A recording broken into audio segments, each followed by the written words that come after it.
আসসালামু আলাইকুম ওয়া রাহমাতুল্লাহি ওয়া বারাকাতুহু। হাক্কানি দুরূদ শরীফ পড়ি। আল্লাহুম্মা সাল্লি ওয়া সাল্লিম ওয়া বারিক আলা আবদিকা ওয়া রাসূলিল কারীম রাহমাতুল আলামিন শাফিল মুযনিবিন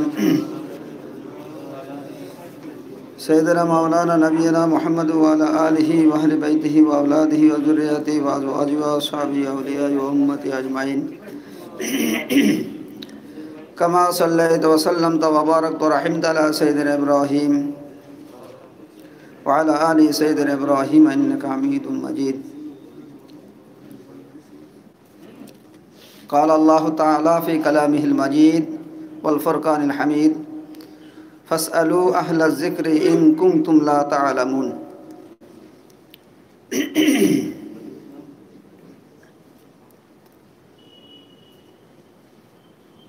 আমাকে হুকুম করা হয়েছে, অনেক ভাইরা অনলাইনে কমেন্ট করেছেন, বিভিন্ন প্রশ্ন জানতে চেয়েছেন, তো আমি সেই সব প্রশ্নের সংক্ষিপ্ত কিছু উত্তর দেওয়ার চেষ্টা করব ইনশাআল্লাহ।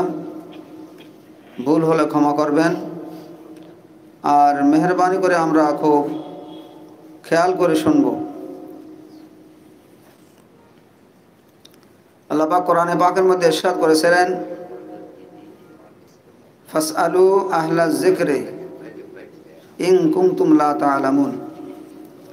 এই পৃথিবীর মানুষ,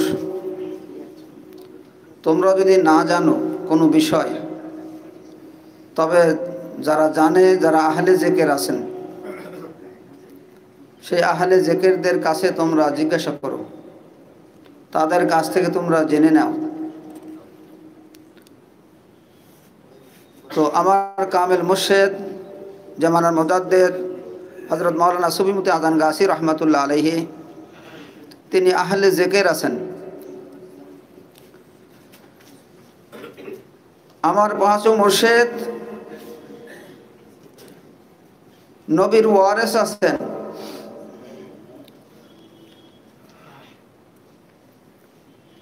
হাদিসে পাকের মধ্যে আল্লাহ রাসূল বলেছেন, আল উলামা ওয়ারাসাতুল আম্বিয়া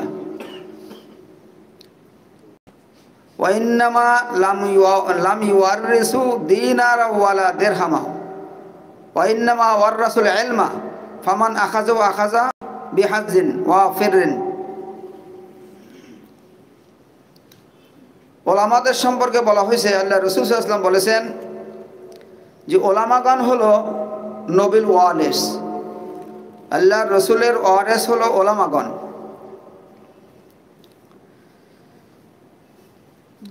ওলামা কাকে বলে, আলেম কাকে বলে, এই জিনিসটা আমাদেরকে বুঝতে হবে। আমি শুধু এই অল্প একটু কথা বলছি যে আলেম কাকে বলে।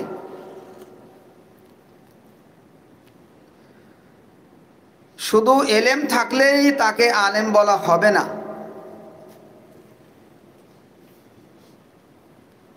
কোরআনে পাকের মধ্যে বলা হয়েছে যে আলেম হলো ওই ব্যক্তি, যেই ব্যক্তি আল্লাহ তাআলাকে সবচেয়ে বেশি ভয় করে, আল্লাহ পাকের হুকুমের গুরুত্ব দেয়, আল্লাহ পাকের হুকুম, রসুল পাক সাল্লাল্লাহু আলাইহি ওয়াসাল্লামের হুকুম, কামেল ওলি আল্লাহদের হুকুম পূর্ণভাবে পুঙ্খানুপুঙ্খানুভাবে আমল করে। অর্থাৎ তার এলেম অনুযায়ী সে নিজে আমল করে। মনে করুন একজনের বাহ্যিক এলেম, কেতাবি এলেম, জাহেরান এলেম তার আছে, কিন্তু তার মধ্যে যদি আল্লাহর ভয় না থাকে, কেননা আল্লাহ তাআলা বলেছেন ইন্নামা ইয়াখশাল্লাহা মিন ইবাদিহিল উলামা। আলেম হবে ওই ব্যক্তি যেই ব্যক্তির মধ্যে আল্লাহর ভয় সবচেয়ে বেশি থাকবে। ভয় কার থাকে? কোরআনে পাকের শুরুতে আল্লাহ তাআলা বলেছেন আলিফ লাম মিম যালিকাল কিতাবু লা রাইবা ফি হুদাল লিল মুত্তাকিন। হুদাল লিল মুত্তাকিন, এই কোরআন হেদায়েত দেবে ওই ব্যক্তিকে যেই ব্যক্তির মধ্যে ভয় বেশি থাকবে। তাকওয়া। তাকওয়া মানে খোদাভীতি। যার মধ্যে খোদাভীতি বেশি থাকবে, আল্লাহর ভয় বেশি থাকবে, সেই ব্যক্তিকে আলেম বলা হয়েছে। মনে করুন একজনের এলেম আছে আর ভয় নেই, তবে আল্লাহর কাছে সে আলেম বলে গণ্য হবে না। দুনিয়ার মানুষের কাছে আলেম বলে গণ্য হতে পারে, তার সার্টিফিকেট থাকতে পারে, কিন্তু আল্লাহ তাআলার কাছে সে আলেম বলে গণ্য হবে না যেই ব্যক্তির এলেম অনুযায়ী তার ভয় নাই। অথবা এলেম আছে, ভয়ও তার আছে, কিন্তু সেই এলেম অনুযায়ী যদি তার আমল না থাকে, এলেম আছে, ভয় আছে, কিন্তু আমল নেই, বলে তাকে আলেম বলা, আল্লাহর কাছে আলেম বলা হবে না। আবার এলেম আছে, ভয় আছে, আমলও আছে, কিন্তু আমলের মধ্যে ইখলাস নাই। ইখলাস কাকে বলে? ইখলাস বলা হয় বান্দা যে আমলটা করবে সেই আমল একমাত্র রেজায়ে মাওলার জন্য করবে, আল্লাহর রাজিগির জন্য, আল্লাহকে রাজি করার জন্য, আল্লাহর সন্তুষ্টির জন্য করবে। এলেম আছে, ভয় আছে, আমল আছে, কিন্তু ইখলাস নাই, সেই ব্যক্তিও আল্লাহ তাআলার কাছে এ আলেম বলে গণ্য হবে না। অর্থাৎ এলেম থাকতে হবে, ভয় থাকতে হবে, আমল থাকতে হবে, সেই সঙ্গে সঙ্গে তার সেই ভয় অনুযায়ী, আমল অনুযায়ী ইখলাস থাকতে হবে। ইখলাস মানে একমাত্র রেজায়ে মাওলার জন্য, আল্লাহর জন্যই বান্দা আমলটা করবে। সে নামাজ পড়ুক আর জিকির করুক আর কোরআন পড়ুক আর যেই আমল করুক না কেন, সমস্ত আমলের একজন মানুষের জিন্দেগি বন্দেগীর আসল উদ্দেশ্য হলো মাওলাকে রাজি করা, আল্লাহকে রাজি করা। অর্থাৎ তার ইবাদতের দ্বারা, তার এলেম অনুযায়ী আমলের দ্বারা যদি আল্লাহর রেজামন্দি উদ্দেশ্য না হয়, তবে ওই ব্যক্তিকে আলেম বলা হবে না। সেই জন্য আল্লাহ তাআলা বলেছেন, যাদের সেই এলেম আছে, আমল আছে, হ্যাঁ, ভয় আছে এবং খোদাভীতি আছে, ইখলাস আছে, সেই সমস্ত মানুষদের কাছে তোমরা যা জানো না তা তাদের কাছে জিজ্ঞাসা করো, তাদের কাছে জিজ্ঞাসা করে তোমরা জেনে নাও এবং সেই অনুযায়ী তোমরা আমল করো, তোমাদের জিন্দেগি গঠন করো। সেই জন্য আমি বলবো, আমার কামেল মুর্শিদ জামানা মুজাদ্দিদ হযরত মাওলানা সুফি আদান গাছি রহমাতুল্লাহ আলাইহি সেই রকম একজন আলেম আছেন যিনি ওয়ারাসাতুল আম্বিয়া হিসাবে, আল্লাহর রসুলের ওয়ারিস হিসাবে তিনি রসুলের দায়িত্ব পালন করছেন। সুবহানাল্লাহ। রসুলের দায়িত্ব, রসুল সাল্লাল্লাহু আলাইহি ওয়াসাল্লামের দায়িত্ব তিনি পালন করছেন। অর্থাৎ তিনি ওয়ারাসাতুল আম্বিয়া, নবীর ওয়ারিস আছেন। নবীর কাজ কি? নবীর যে কাজ, নবীর ওয়ারাসাতুল আম্বিয়ারও সেই কাজ। নবী পৃথিবীতে আর আসবেন না, কিন্তু নবী যেই উদ্দেশ্যে, যেই দাওয়াতের কাজের জন্য নবীকে দুনিয়ায় পাঠিয়েছিলেন, সেই দাওয়াতের কাজ পৃথিবীতে চলতে থাকবে এবং সেই কাজ করবে কারা? এই ওলামায়ে হাক্কানি, দিনের দায়ী, কামেল মুর্শিদ, আল্লাহওয়ালা বান্দারা, তারা আল্লাহ এবং আল্লাহর রসুলের সেই দাওয়াতের আমল তারা করবে। দেখেন, দাওয়াত এমন একটা আমল, আমাদের আসল উদ্দেশ্য কিন্তু হেদায়াত। যেমন আমরা সূরা ফাতিহার মধ্যে আমরা আল্লাহ তাআলার কাছে সবসময় দোয়া করি, কি দোয়া করি?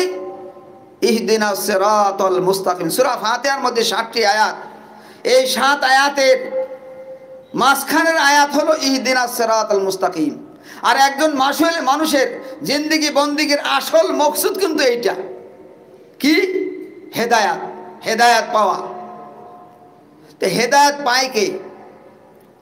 হেদায়াত পাইতে হলে এই হেদায়াত শব্দের মধ্যে, এই শব্দটার মধ্যে হেদায়াত আছে।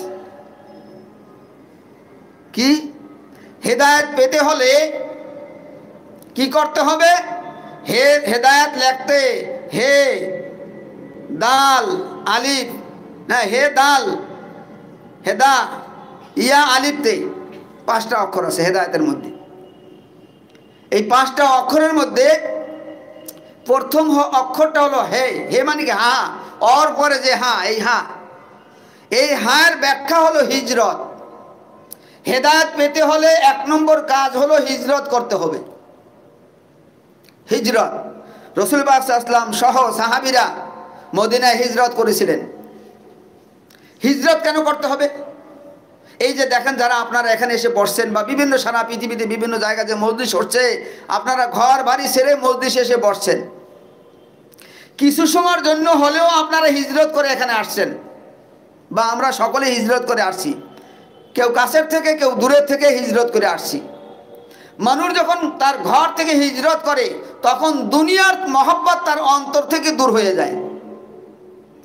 তখন ছেলের মহব্বত, স্ত্রীর মহব্বত, সম্পদের মহব্বত, সন্তানের মহব্বত, আত্মীয়ের মহব্বত এই অন্তরে আর থাকে না। এই জন্য হিজরত করতে হয়। সাহাবা রাদিয়াল্লাহু তাআলা আনহুম আজমাইন তারা হিজরত করেছিলেন, তাদের মা বাবা সন্তান স্ত্রী পুত্র ঘর বাড়ি সব ছেড়ে দিয়ে হিজরত করে তারা মদিনায় চলে গেছিলেন। আর মদিনায় যারা হিজরত করে, এই জন্য হিজরত যে সমস্ত সাহাবীরা করেছেন তাদের মর্যাদা হলো সবচেয়ে বেশি।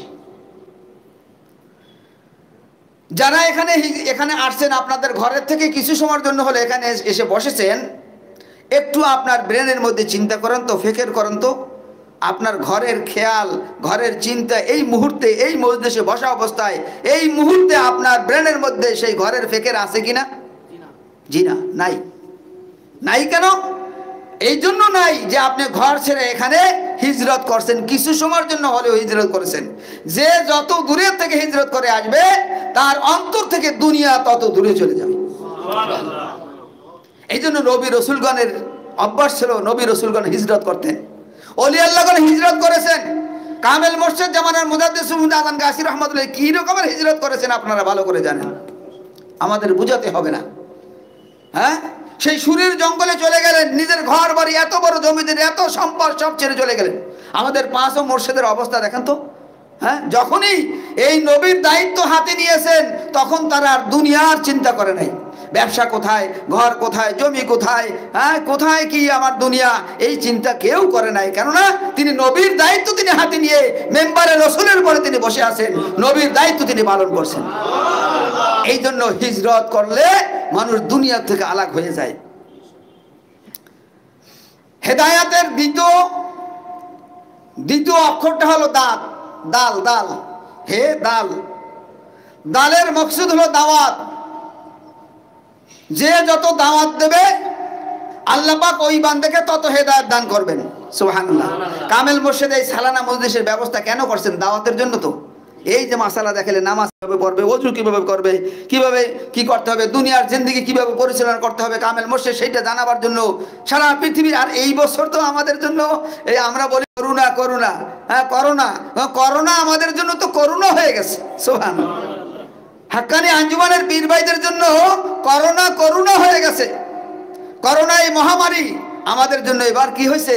করুণা হয়েছে, দয়া হয়েছে, অনুগ্রহ হয়েছে আল্লাহ তাআলার, যে লক্ষ লক্ষ কোটি কোটি মানুষ সারা পৃথিবী থেকে এই লাইভ দেখছে, এই কোরআন ও হাদিসের বিভিন্ন মাসলা মাসাইল তারা শিখতে পারতেছে। সুবহানাল্লাহ। এই জন্য ভাই দাওয়াত হলো দ্বিতীয় আমল। দেখেন দাওয়াত যারা দেয়, আল্লাহ পাকের একটা নিজাম আছে। দাওয়াতের কাজ যেই বান্দা যেই কাজের দাওয়াত দেবে আল্লাহ পাক ওই কাজ ওই বান্দার দ্বারা আগে করাবে। সুবহানাল্লাহ। যেই বান্দা যেই কাজের দাওয়াত, সেটা গুনার কাজের দাওয়াত হোক আর ভালো কাজের দাওয়াত হোক। আপনি যদি একজন মানুষকে নামাজের দাওয়াত দেন, ভাই চলেন মসজিদে নামাজ পড়তে চলেন, ভাই ওজিফা পড়েন, তো নামাজের দাওয়াত যদি দেন, ওই যাকে দাওয়াত দিলেন সে যদি নামাজ হয়তো পড়তেও পারে, নাও পড়তে পারে, কিন্তু আপনি যে তাকে দাওয়াত দিলেন, এই দাওয়াত দেওয়ার কারণে আল্লাহ পাকের জন্য এটা হক যে যেহেতু ওই বান্দা অন্য মানুষকে দাওয়াত দিয়েছে, ওই কাজটা ওই আমলটা ওই বান্দার দ্বারা যিনি দাওয়াত দিয়েছেন তার দ্বারা সেই কাজটা আগে করাবেন। সুবহানাল্লাহ। যার কারণে দেখেন মুয়াজ্জিন কি করে? মসজিদে দাওয়াত দেয়, হাইয়া আলাস সালাত, নামাজের দাওয়াত দেয়, তাই না? ইমাম সাহেবের নামাজ হয়তো কাজা হইতেও পারে, কিন্তু মুয়াজ্জিনের নামাজ কিন্তু কাজা হবে না কখনো। কি বলেন? মুয়াজ্জিনের কোনো নামাজ কখনো কাজা হবে না। এবারে ইমাম সাহেবের কাজা হতে পারে। এইটা হলো দাওয়াতের আমলের হলো মূল হলো, যে যত দাওয়াত দেবে অথবা গোনার কাজের যদি দাওয়াত দেয়, একজনে মনে করেন কথার কথা ধরে নেন, একজনে কোনো একটা গোনার কাজের দাওয়াত দিল, ভাই এ চল এক বন্ধু আর এক বন্ধুকে বলো চল আমরা সিনেমা দেখে আসি।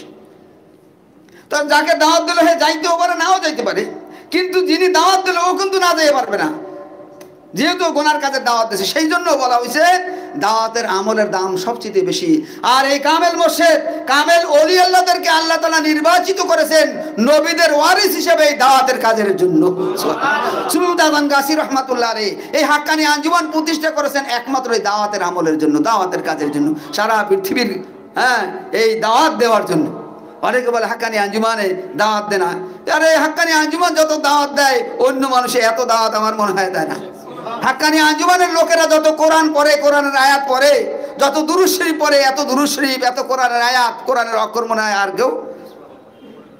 আরে যারা হাফেজ আছে, কোরআনের হাফেজ, কি বলেন,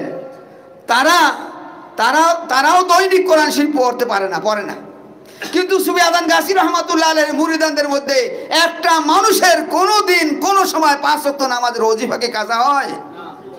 আরে ওজিফা তো কাজা হয়ই না, বরং বর্তমান হুজুর কেবলা যে আমাদের ওজিফা যে উরসিকুল যে কত বার আমাদেরকে পড়াচ্ছেন আমাদের দ্বারা। হ্যাঁ ভাইজান, হাক্কানি আঞ্জুমান দরবারটা একটা নেয়ামত আছে, যারা পেয়েছি তারা যদি সারা জীবন সেজদায় পড়ে থাকি তাহলে আমাদের হক আদায় হবে না। যে আল্লাহ পাক আমাদেরকে মেহেরবানি করে দয়া করে আমাদেরকে দরবারটা মিলাই দিয়েছেন, এই যে আমাদেরকে আনছেন এখানে, আর আসছি যে আমরা, আমাদের কোনো গৌরব নাই, অহংকার করবেন না। আমরা আমাদের নিজেদের ক্ষমতার বলে আসতে পারি নাই, কি বলেন, আল্লাহ পাক এনেছেন বলেই আমরা আসতে পারছি। আর ওই যে বলা হয় বয়ানের মধ্যে আমরা শুনি বারবার যে কে আসতে পারে এই দরবারে? যার পিছনে 3টা শক্তি আছে, যার 3টা গুণ আছে, 3টা শক্তি যার মধ্যে আছে, সেই ব্যক্তি এই দরবারে পাইতে পারে, এই দরবারে আসতে পারে, তার তৌফিক হয় এখানে আসা। 3টা আমল কি? তার জিন্দেগির কোনো না কোনো এক নেক আমল আল্লাহর দরবারে কবুলিয়ত আছে, সুবহানাল্লাহ, কোনো আমল আল্লাহ কবুল করছে, অথবা তার পিতা মাতার দোয়া তার উপর আছে, আর 3 নম্বর কোন ওলি আল্লাহর দোয়া আছে।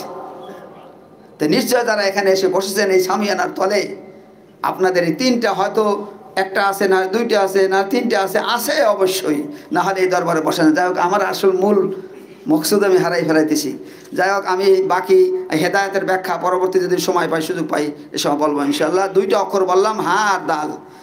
আচ্ছা, এবার আমি প্রশ্নগুলোর উত্তর দেওয়ার জন্য চেষ্টা করি। প্রশ্ন করেছেন, কে প্রশ্ন করেছেন? প্রশ্নকারীর নাম এখানে লেখা হয় নাই। প্রথম যে প্রশ্নটা আসছে, আসলে এই প্রশ্নের উত্তর তো হয়ে গেছে, পাক নাপাকির ব্যাপারে। পাক নাপাকির ব্যাপারে এটা বাচ্চাদের সামনে না বললে ভালো হয়। যাই হোক, মনি, মজি এবং ওদি কাকে বলে হয়তো আপনারাও বুঝতে পারেন নাই। মনি কাকে বলে, মজি কাকে বলে, ওদি কাকে বলে, এবং এর পাক নাপাকির ব্যবস্থা। তো আলেম ভাইরা থাকলে তারা তো বুঝবেন, এটা আলোচনা হয়েছে। মনি বলা হয় শাহওয়াতের হালাতে বীর্য বের হওয়া, শাহওয়াতের হালাতে, স্বামী স্ত্রী মিলনের সময় বা যে কোনো কারণে হোক, ঘুমে হোক বা যে কোনো কারণে হোক, শাহওয়াতের হালাতে মনি বের হওয়া। মজি বলা হয় শাহওয়াত ছাড়া যেটা প্রথম আসে, প্রথম সাদা, সেটা আসলে আর শাহওয়াত আরও বৃদ্ধি হতে থাকে। মজি বের হলে শাহওয়াত বৃদ্ধি হয়, মনি বের হইলে শাহওয়াত কমে যায়। আর ওদি বলা হয় রোগের কারণে, কোনো অসুস্থতার কারণে যদি কারো বীর্য বের হয়, প্রসাবের আগে বা পরে বা কোনো সময় বা স্বাভাবিকভাবে যদি বের হয়, এটা রোগের কারণে। যাই হোক, এর তাফসিল আর করা লাগবে না, আপনারা হয়তো বুঝে। তারপরে দ্বিতীয় প্রশ্ন আসছে, বৃদ্ধ ব্যক্তি ইমাম, উঠা বসায় অসুবিধা, তার পিছনে নামাজ পড়া যাবে কি? বৃদ্ধ বয়সে যদি কেউ ইমামতি করে, হ্যাঁ, কোনো ক্ষতি নেই, যদি সে ঠিকমতো রুকু সিজদা ঠিক করতে পারে, বৃদ্ধ হোক। এমনকি যদি সে বসে বসেও ইমাম করে আর পিছনে কোনো আলেম না থাকে, জন্নেওয়ালা না থাকে, তাহলে ওই বৃদ্ধ ব্যক্তির পিছনে বসে বসে হইলেও ইমামতি সে করতে পারবে, আর দাঁড়াই করলে তো ভালোই করবে। এরপরের প্রশ্ন, ইমাম সাহেব সূরা কেরাত শুদ্ধভাবে পড়তে না পারলে নামাজ হবে কি? হ্যাঁ, এইখানে একটা কথা আছে, কারণ নামাজে কেরাত পড়তে হবে শুদ্ধ করে, নির্ভুলভাবে পড়তে হবে। নামাজ ভঙ্গের কারণ আছে 19টি। 19টি হলো নামাজ ভঙ্গের কারণ। নামাজে তার মধ্যে প্রথম হলো নামাজে অশুদ্ধ পড়া, নামাজের মধ্যে কথা বলা, কোনো লোককে সালাম দেওয়া, সালামের উত্তর দেওয়া, আর শব্দ করা, বিনা ওজরে কাশা, বিপদে কি বেদনায় শব্দ করিয়া কাদা, মুক্তাদি ব্যতীত অপর ব্যক্তির লোকমা লওয়া, সুসংবাদ ও দুঃসংবাদের উত্তর দেওয়া, নাপাক জায়গায় সেজদা করা, এরকমের 19টি আছে। যাই হোক, তাহলে নামাজে শুদ্ধ পড়তে হবে। শুদ্ধ যদি না হয়, শুদ্ধ জান আছে, সে আলেম হইতে হবে, মানে একেবারে আলেম হইতে হবে এমন কথা না, ছোট যদি হয় বা সাধারণ ব্যক্তি যদি হয়, যার শুদ্ধ আছে সেই ইমামতি করবে, নামাজ হবে। আচ্ছা, রুকু সিদ্ধা তাড়াহুড়া করে, ইমাম সাহেব তাড়াহুড়া করে রুকু সিদ্ধা করে না, এটা করা যাবে না। কারণ 3 তাসবিহ কমপক্ষে এতটুকু রুকু, আমার মৌলানা সাহেব তো দেখাই দিয়েছেন কিভাবে রুকু করবে, কিভাবে সিজদা করবে। রুকুর মধ্যে গিয়ে 3 বার সবা কমপক্ষে, বেশি পড়তে মানা নেই, বেজোর সংখ্যায় বেশিও পড়া যায়। 3 বার সুবহানা রাব্বিয়াল আযীম, সুবহানা রাব্বিয়াল আযীম, সুবহানা রাব্বিয়াল আযীম 3 বার বলতে হবে। আপনি যদি একবার বলেন তবে হবে কি? আর যদি বলেন সুবহানাল্লাহ সুবহানাল্লাহ সুবহানাল্লাহ সুবহানাল্লাহ এরকম বললে কি হবে? না, শুদ্ধ করে বলতে হবে, ধীরে ধীরে। তাড়াহুড়ো দরকার না। আপনি 10 রাকাত পড়ার দরকার নাই, 2 রাকাত পড়েন। 100 রাকাত দরকার নাই, আপনি 10 রাকাত পড়েন। অত বেশি পড়ার দরকার নেই, ধীর স্থিরভাবে অল্প পড়েন। অতএব তাড়াহুড়া করে পড়বে না, বেশি পড়ার দরকার নাই, কম হোক, তবে সুন্দর করে পড়তে হবে। রসুল পাক সাল্লাল্লাহু আলাইহি ওয়াসাল্লামকে হযরত জিবরিল আলাইহিস সালাম নামাজ পড়া শিখাইছেন, আর রসুল পাক সাল্লাল্লাহু আলাইহি ওয়াসাল্লাম সাহাবীদেরকে শিখাইছেন। নবীজি বলেছেন, সল্লু কামা রাআইতুমুনি উসাল্লি। যাই হোক, এরপরের প্রশ্ন আসছে, হায়েজ ও নেফাসের সময় মজলিসে বসতে পারবে কিনা? এই যে আমাদের মজলিস, বিভিন্ন জায়গায় মহিলারাও তো মজলিসে আছে, মা বোনরা বিভিন্ন মজলিসে আছে, তারা উর্সিগুলো শরীক হচ্ছে। তো এর উত্তর হলো, উর্সিকুল মজলিসে বসতে পারবে, বয়ান সে শুনতে পারবে, কিন্তু যেহেতু তার নামাজ এখন আল্লাহ তাআলাই ক্ষমা করে দিয়েছেন, মাফ করে দিয়েছেন, নামাজ পড়া যাবে না, তো এই উর্সিকুলের কলেমাগুলো সে পড়তে পারবে না, পড়বে না। শুনবে, অন্য পড়বে, শুনবে, কিন্তু সে নিজে পড়বে না, মজলিসে বসে থাকবে, বয়ান শুনবে, মজলিস শরীক হতে পারবে, তবারক খেতে হবে, এবং সাংসারিক যত প্রকার কাজ আছে, অনেকে মনে করে মিন্স হইলে অথবা হাজ নেফাজের অবস্থায় তাদের রান্না বান্না করতে দেয় না, অনেকেই না, তারা রান্না বান্না পবিত্র অবস্থায়, কারণ হাতটা ধোয়া থাকে, পবিত্র অবস্থায় হাত পাটা ধোয়া থাকবে, তাহলে সেই রান্না বান্নাও করতে পারবে, সংসারের সকল প্রকার কাজ করতে পারবে। কিন্তু নামাজ সে পড়তে পারবে না। কি কি করতে পারে এবং পারবে না, যেমন মনে করেন সে যদি দোয়া পড়ে, কোনো দোয়া পড়তে পারবে, দুরূদ শরীফ পড়তে পারবে, কোরআনের আয়াত পড়তে পারবে না, কোরআনের আয়াত পড়তে পারবে না। তবে সে যদি শিক্ষক শিক্ষিকা হয়, অন্য কি শিক্ষা দেয়, তবে সে শব্দ ভেঙ্গে ভেঙ্গে পড়াতে পারবে। আল হামদু, আলিফ লাম জবর আল বানান করে করে পড়াই দিতে পারবে, কিন্তু আলহামদুলিল্লাহ রাব্বিল আলামিন এইভাবে পড়তে পারবে না, শব্দ ভেঙ্গে ভেঙ্গে পড়াই দিতে পারবে। হ্যাঁ, না পড়াটাই উত্তম, মুর্শিদ বলছেন না পড়াটাই উত্তম, অর্থাৎ ওই কদিন সে পড়াবে না। হ্যাঁ, 3 দিন, 3 থেকে 10 দিন, আর নেফাসের তো সময় নির্ধারিত নাই, 0 থেকে 40 দিন। তো এর মধ্যে সে সাংসারিক সকল কাজবাজ করতে পারবে। এখন পরবর্তী নাম, আচ্ছা, কখন সে পবিত্র গোসল করবে, কখন প্রশ্ন করেছে, গোসল কখন করবে, মিন শেষ হয়ে গেছে। এখন দেখা যায় অনেক মা বোনরা গোসল করে না, বা শীত বা ঠান্ডায় অপেক্ষা করে। আপনি অপেক্ষা করতে পারবেন, কতটুকু পারবেন, পরবর্তী নামাজ আসার আগেই আপনাকে গোসল করতে হবে। ফজরের পরে আপনার মেন্স বা হায়েজ মাসিক বন্ধ হয়েছে, আপনাকে পরবর্তী ওয়াক্ত হলো জোহর, এই জোহরের আগেই আপনাকে গোসল করে জোহর নামাজ আদায় করতে হবে। যদি দেরি করেন, গোসল করতে দেরি করলে তাতেও গুনাহ হবে, আর নামাজ তরক করলে তো কোনো কথাই নেই, নবীজি বলেছেন এক ওয়াক্ত নামাজ কাজা করলে ওক্ত ছাড়া বেওক্ত পড়লে 2,88,00,000 বছর। আর হাদিসের ভাষায় বলা হয়েছে 80 হুকবা, 80 হুকবা সে জাহান্নামে থাকবে, অর্থাৎ 2,88,00,000 বছর জাহান্নামে থাকতে হবে এক ওয়াক্ত নামাজ কাজা করলে। সেই জন্য সুমিত আজান গাছি রহমতুল্লাহর দরবারের প্রথম হুকুমটা হলো, বাবা খবরদার তোমার জন্য নামাজ কাজা না থাকে, না কাজা যখন কখনো না যায়। অতএব আপনাকে গোসল করে পরবর্তী ওয়াক্তের আগে গোসল করে নামাজ পড়তে হবে। এরপরে প্রশ্ন করছেন, নিয়ত করেছিল সন্তান হলে সারা জীবন প্রতি বছর 10টি করে রোজা রাখবো, না পারলে প্রতিকার কি? প্রশ্ন করেছে। একজনে মান্যত করেছে, সন্তান হয় না, তো এবার সে মান্যত করেছে যে আমার যদি একটা সন্তান হয় তাহলে আমি প্রতি বছর 10টা করে রোজা রাখবো। এখানে কিন্তু কোন একাধারে রাখবে বা কোন মাসে রাখবে, হ্যাঁ, এইটা নির্ধারিত করে নাই। অতএব মান্যত করলে মান্যত ওয়াজিব হয়ে যায়। ও করতে সালানা উর্সি করে নিয়াত করে, সালানা উর্সি করে সময় 10টি করে নির্ধারিত যদি করে তবে তাকে নির্ধারিত সেই সময় আদায় করতে হবে। যদি নির্দিষ্ট করে মান্যত করে তাহলে সেটা ওয়াজিব হয়ে গেছে, তাকে সেটা আদায় করতে হবে।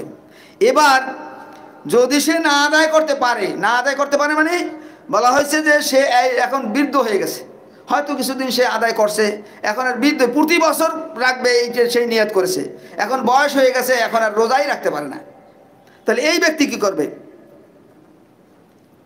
ক্ষমতা না থাকলে কি করবে? ফিদিয়া দেবে। যেহেতু এই রোজা রাখার সে নিয়ত করেছিল, তার জন্য ওয়াজিব হয়ে গেছে, এই রোজার জন্য সে ফিদিয়া দেবে। একটা রোজার যে ফিদিয়া আছে সেই ফিদিয়াটা সে আদায় করবে। ফিদিয়াটা হলো, একটা রোজার ফিদিয়া হলো, আমাদের হাক্কানি আঞ্জুমান থেকে বলা হয় যে রোজার ফিদিয়া কি? রোজার ফিদিয়া হলো 100 বছর চালের বা আটা বা তার মূল্য দেবে। হাক্কানি আঞ্জুমান থেকে বলা হয় 2 সের, অর্থাৎ 2 কেজি। একজন মানুষ 2 বেলা খাবার গরিব মিসকিন ফকিরদেরকে দিয়ে দেবে। একদিনেরটা একজনকে দেওয়াই উত্তম, একদিনে যেটা লাগে সেটা একজনকে দিতে পারবে, অথবা 10জনেরটাও একজনকে দেওয়া যাবে। হ্যাঁ, আবার হ্যাঁ বলা হচ্ছে যে 10 জন মিসকিনে যদি খাওয়াই দেয়, একসাথে খাওয়াই দিলেও হবে, একজনকে 10 দিন খাওয়াইলেও হবে, একজনকে 10 দিন খাওয়াইলেও হবে, অথবা 10 দিন মিসকিনকে দাওয়াত দিয়ে একদিন খাওয়াই দিলেও পেট ভরে তাতেও হবে, যদি সে ক্ষমতা না থাকে, মাজুর হয়ে যায়, দুর্বল হয়ে যায়। আর একটা প্রশ্ন করছেন, মা বোনেরা হায়েজের কতদিন পর ফরজ গোসল করবেন? এ কথা একটু আগে বলা হয়েছে। হ্যাঁ, আর এই ধরনের মানত মুর্শিদ বলছেন এই ধরনের মানত না করা উচিত। যেই মানতটা পুরা করা পরবর্তী জীবনে অসম্ভব হবে, অতএব এই ধরনের মানত করা উচিত নয়। মেহরবানি করে আমি সতর্ক থাকবো, মান্যত করার সময় চিন্তা ভাবনা করে তারপর মান্যত করবো। মানত করলে পরে সেটা ওয়াজিব হয়ে যাবে। আর একটা প্রশ্ন করেছেন, 6 নম্বর প্রশ্ন হলো, মা বোনেরা হায়েজের পর হায়েজের কতদিন পর ফরজ গোসল করবে? কতদিন পরে না, সেটা তো আমি আগেই বললাম, পরবর্তী ওয়াক্ত আসার আগেই গোসল করতে হবে। কতদিন পর নাই মানে হায়েজ বা মিস বন্ধ হওয়ার সাথে সাথে আপনাকে গোসল করতে হবে, সাথে সাথে করতে পারলে ভালো। হ্যাঁ, ঠান্ডা আপনার অসুবিধা হইতেছে, আপনি একটু সূর্য উঠলে বা গরম পানি দিয়া পরবর্তী ওয়াক্তের আগে গরম পানি হোক ঠান্ডা পানি হোক যেটাই হোক, হ্যাঁ আপনি আদায় করতে পারবেন। বগল এবং নাভির নিচের লোম কতদিন পর পর পরিষ্কার করবেন? প্রশ্ন হচ্ছে যে মনে হচ্ছে আমার এই ফজরের পরে আর হচ্ছে না, কিন্তু দেখা যাচ্ছে জোহরে নামাজ পড়তে গিয়ে আবার দেখা পাচ্ছে। এটা শোনেন, ফজরের সময় বন্ধ হয়েছে, এরপরে যদি দেখা যায় এই হায়েজের মশালাটা, এটা হলো কঠিন মশালা, কঠিন মশালা। একজন তার অভ্যাস 3 দিন অথবা 5 দিন, পরবর্তীতে তার অভ্যাস পরিবর্তন হতে পারে। হ্যাঁ, তাই এটা রোগ না, রোগ তো 10 দিনের পরে যে রোগ, আর 40 দিনের পরে হলো ইস্তেহাজার রোগ। কিন্তু যদি এই 10 দিনের ভিতরে হয় তো সে অপেক্ষা করবে, কিন্তু যেহেতু তার বন্ধ হয়ে গেছে, বন্ধ হয়ে গেলে সামনে আর হবে কি হবে না তার তো জানা নাই, অর্থাৎ বন্ধ হয়ে গেলে সে পরবর্তী নামাজের ওয়াক্ত আসার আগে সে গোসল করে না হইলে সে পরবর্তী নামাজ আদায় করবে। হ্যাঁ, পরবর্তী যদি আসা যায় তাহলে সেখানে তো করা নাই, সেটা তো সে তার ইচ্ছার বাহিরে সে করছে। আর একটা প্রশ্ন করা হয়েছে, বগল এবং নাভির নিচের লোম কতদিন পর পর পরিষ্কার করবেন? এই ব্যাপারে মুসলিম শরীফের একটা হাদিস আছে। মুসলিম শরীফের হাদিস নম্বর হলো 487। কিতাবুত তাহারাতের মধ্যে, মুসলিম শরীফ কিতাবুত তাহারাতের মধ্যে 487 নম্বর এক হাদিস, হযরত আনাস ইবনে মালিক রাদিয়াল্লাহু তাআলা আনহু থেকে সেই হাদিস কেনা রওয়ায়াত। হযরত আনাস ইবনে মালিক রাদিয়াল্লাহু তাআলা আনহুকে রাসূল পাক সাল্লাল্লাহু আলাইহি ওয়াসাল্লাম বলেছেন যে মানুষের গোঁফ অর্থাৎ মোষ, নখ, বগলের লোম উপড়ে ফেলা, নাভির নিচের লোম ছেটে ফেলা, এটা 40 দিনের বেশি দেরি করা উচিত নয়। 40 দিনের বেশি দেরি করবে না, অর্থাৎ 40 দিনের মধ্যে এটা কর্তন করবে। সুন্নাত আমল না করলে ইবাদত কবুল, হ্যাঁ এলাকায় সুন্নাত আমল না করলে ইবাদত কবুল হবে না এমনটি না। অনেকে বলে কি যে 40 দিনের মধ্যে না করলে তোমার ইবাদত কবুল হবে না, এই কথাটা সঠিক না। অর্থাৎ ইবাদতের সাথে কোনো সম্পর্ক নাই। হ্যাঁ, যদি না কাটে 40 দিনের পরে তাহলে তার গুনাহ হবে, কিন্তু ইবাদত কবুল হবে না, এই কথাটা সঠিক না। রাসূল পাক সাল্লাল্লাহু আলাইহি ওয়াসাল্লামের সুন্নাত হলো 40 দিনের মধ্যে বগলের পশম, নাভির নিচের পশম, নখ, গোঁফ এগুলা কাটতে হবে 40 দিনের মধ্যে, 40 দিন যেন পার না হয়ে যায়। আর একটা মাসালা আছে, নামাজে কাতারে বসা থেকে কখন দাঁড়াবে, নামাজের কাতারে বসা সম্পর্কে, এই সম্পর্কে এই মাসালাটা বলে শেষ করছি। এই মাসালাটা হলো, দেখা যায় হাক্কানি আঞ্জুমানে সুমিত আদান গাছি রহমতুল্লাহ দরবারে আমরা নামাজের আগে কাতার সোজা করে বসি, এরপরে যখন হাইয়া আলাস সালাহ বলা হয়, মুয়াজ্জিন যখন হাইয়া আলাস সালাহ বলে তখন আমরা দাঁড়িয়ে যাই। তো এই ব্যাপারে আমি ফতোয়া আলমগীরি, যে ফতোয়া আলমগীরির থেকে প্রথম খণ্ডে 57 পৃষ্ঠা, ফতোয়া আলমগীরির 57 নম্বর পৃষ্ঠার থেকে আমি আপনাদেরকে পড়ে শোনাচ্ছি।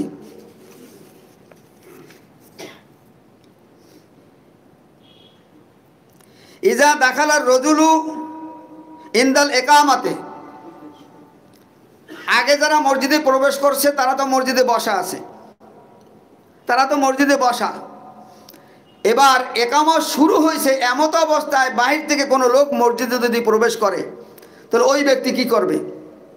ইদা দাখালার রজুলু ইনদাল একামাতে ইকুরাহু লাহুল ইন্তেজারু কায়মান, ইকুরাহু লাহুল ইন্তেজারু কায়মান, সেই ব্যক্তি যখন একামত শুরু হয়েছে, বাহির থেকে কোনো ব্যক্তি মসজিদে প্রবেশ করছে, এদিকে মুয়াজ্জিন একামত দিতেছে, আল্লাহু আকবার আল্লাহু আকবার বলে সে একামত দিতেছে, আর মুসল্লি মসজিদে প্রবেশ করছে, এই ব্যক্তির জন্য ইকুরাহু লাহুল ইন্তেজারু কায়মান, তার মসজিদে প্রবেশ করে দাঁড়িয়ে অপেক্ষা করা তার জন্য মাকরুহ। ওয়ালাকিন ইয়াকুদু, বরং সে দাঁড়িয়ে না থেকে সে কাতারে বসে যাবে, কারণ আগে যারা আছে তারা তো বসা আছে, বাহির থেকে যে আসলো সে ব্যক্তিও একামত যদি শুরু হয়ে গেছে, আল্লাহু আকবার আল্লাহু আকবার বলা শুরু হয়ে গেছে, এমত অবস্থায় প্রবেশ করলেও সে মসজিদে ঢুকা কাতারে বসে যাবে। ওয়ালাকিন ইয়াকুদু সুম্মা ইয়াকুমু ইদা বালাগাল মুয়াজ্জিনু কাউলুহু হাইয়া আলাল ফালাহ, হ্যাঁ বসে যাবে।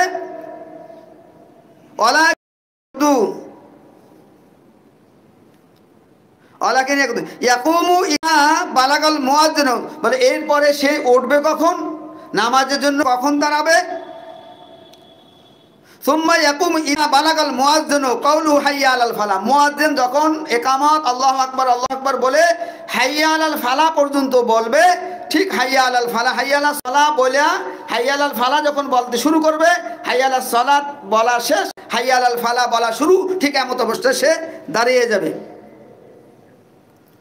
কাজাফিল মুজমিরাত, ইনকানাল মুয়াজ্জিনু গায়রুল ইমাম, মুয়াজ্জিন যদি ইমাম না হয়, অর্থাৎ একামত ইমাম দেয় নাই, মুয়াজ্জিনে দিয়েছে, অন্য ব্যক্তি দিয়েছে। ইনকানাল মুয়াজ্জিনু গায়রুল ইমাম ওয়াকানাল কওমু মাআল ইমাম, অর্থাৎ একামতটা দিতেছে মুয়াজ্জিন, ইমাম দেয় নাই, অর্থাৎ কখনো যদি মনে করেন মুয়াজ্জিন নাই, সেখানে ইমামও একামত দিতে পারে, ইমাম একামত দিয়া ইমামে নামাজ পড়াবে। এখানে বলা হয়েছে ইন কানাল মুয়াজ্জিনু গায়রুল ইমাম, মুয়াজ্জিন যদি ইমাম না হয়, অকানাল কওমু মাল ইমাম, আর কম অর্থাৎ মুসল্লিরা তারা ইমামের ভিতরে আছে, ফিল মসজিদে, মসজিদের ভিতরে ইমামও আছে এবং মুক্তাদিরও আছে। ফাইন্নাহু ইয়াকুমুল ইমামু ওয়াল কওমু ইদা ক্বালাল মুয়াজ্জিনু হাইয়া আলাল ফালাহ ইনদা উলামাইনা সালাস, ওলামায়ে সালাসের নিকট, অর্থাৎ যখন হাইয়া আলাল ফালাহ বলবে তখন ইমামও উঠবে, মুক্তাদিও উঠবে এবং পরবর্তীতে যে প্রবেশ করছে সেই ব্যক্তিও উঠবে। হাইয়া আলাল সালাত বলা যখন শেষ হবে, হাইয়া আলাল ফালাহ বলা শুরু হবে, ঠিক এমত অবস্থায় সকলে দাঁড়িয়ে যাবে। আর এই এই বসাটা হলো মোস্তাহাব। আর মোস্তাহাব হলো ওলি আল্লাহদের দরবার হলো, ওলি আল্লাহর দরবারটা হলো এমন, ফরজের কোনো ব্যাপারই না, ফরজ তো তরকই করে না, ওয়াজিব তরক করে না, সুন্নাতে মুআক্কাদা তরক করে না, গায়রে মুআক্কাদা তরক করে না। এমনকি ওলি আল্লাহর দরবার, তাকওয়ার দরবার, এই দরবারে কোনো একটা মোস্তাহাবও ছুটে না যায়। সুমিত আজান গাছি রহমতুল্লাহ দরবারটা হলো এমন একটা দরবার, এই দরবারে একটা মোস্তাহাবও ছাড়া হয় না। অতএব এই নামাজের আগে বসবে, এটা একটা মোস্তাহাব আমল। আর মোস্তাহাব আমলের দ্বারা আল্লাহ তাআলার দরবারে, যেহেতু নফল এবং মোস্তাহাব আমল, এই আমলের দ্বারা আল্লাহ তাআলার দরবারে বান্দার এমন হবে যে বান্দার আমল আল্লাহ তাআলার দরবারে কবুল হবে, এবং এই নফল আমলের দ্বারাই বান্দা আল্লাহর ওলি হয়, আল্লাহর বন্ধু হয়। তো মেহেরবানি করে যে প্রশ্নগুলো হলো উত্তর যথাসম্ভব যতটুকু পেরেছি দিয়েছি, ভুল হয়ে মেহেরবানি করে মাফ করবেন। আর যদি ভুল হয়ে থাকে আমাকে সংশোধন করে দেবেন, আপনারা জানাই দেবেন ইনশাআল্লাহ। আল্লাহ পাক আমাদেরকে আমল করার তৌফিক দান করুক। ওয়া আখিরু দাওয়ানা আনিল হামদুলিল্লাহি রাব্বিল আলামিন। হাক্কানি দুরূদ পড়ি। আল্লাহুম্মা সাল্লি ওয়া সাল্লিম ওয়া বারিক আবদিকা রাসূলিল কারীম রাহমাতুল আলামিন সাইয়্যিদিনা মাওলানা নবিয়িনা মুহাম্মদ ওয়া আলা আলিহি ওয়া সাহবিহি আওলাদি যুররিয়াতি ওয়া আজওয়াজি ওয়া আসহাবিহি আউলিয়া আল-কারীম কামা সাল্লাইতা ওয়া সাল্লামতা ওয়া বারাকতা ওয়া রাহমাতা আলা সাইয়্যিদিনা ইব্রাহিম ওয়া আলা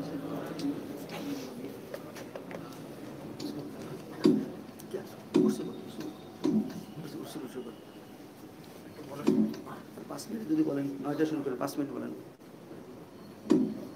5 মিনিট বলেন, হ্যাঁ 5 মিনিট। আসসালামু আলাইকুম ওয়া রাহমাতুল্লাহি ওয়া বারাকাতুহু।